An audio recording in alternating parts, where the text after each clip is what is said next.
Hello, this is Amara with Kaizink going over the naming convention for how we're going to put in orders for DTF, embroidery, and screen printing. So in step 2, the first thing we're going to do is put in the product name, and the product name will be the same for all embroidery, screen printing, and DTF DTG except for the department. So the first letter we put in is the department, and there is going to be a guide or reference provided to you. It looks like this, with F being for DTF, D being for DTG, T for screen printing, and then E for embroidery.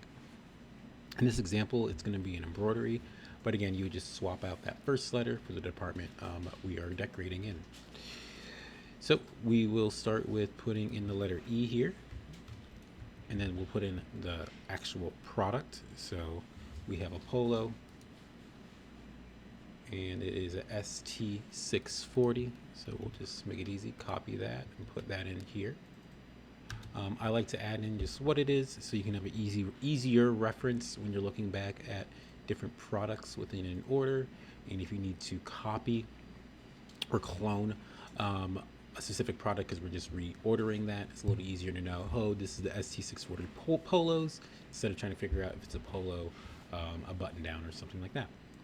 So I would just like to add in just one word: polo, button down, dress shirt, t-shirt, long sleeve, just so we know exactly kind of what it is.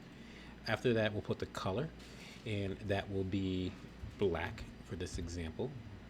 And you want to be specific on the color. If it is something like blue, we have Carolina blue and dawn blue, and then we have deep red and true red. So you wouldn't want to just put red. You want to put the actual full name of the color in the name and in the order itself.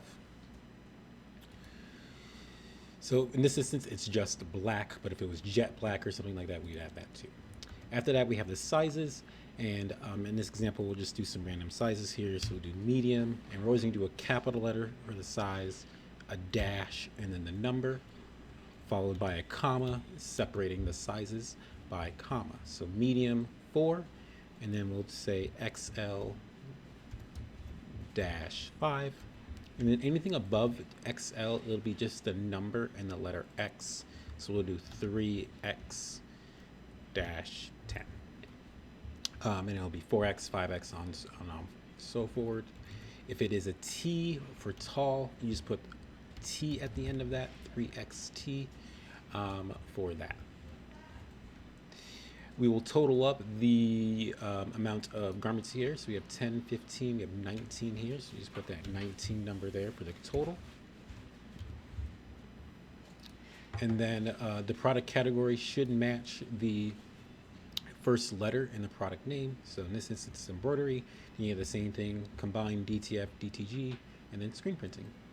And that is how we will be naming all garment orders for embroidery, DTF, DTG, and screen printing. Thanks.